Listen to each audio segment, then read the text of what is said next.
శ్రీరాముని చరితమును తెలిపెదమమ్మా, ఘనశీలవతి సీత కథ వినుడోయమ్మా. శ్రీరాముని చరితమును తెలిపెదమమ్మా, ఘనశీలవతి సీత కథ వినుడోయమ్మా.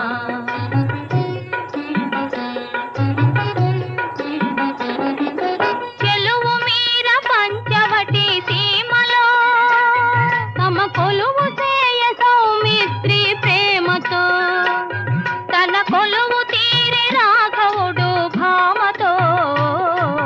శ్రీరాముని చరితమును తెలిపెదమమ్మా, ఘనశీలవతి సీత కథ వినుడోయమ్మా.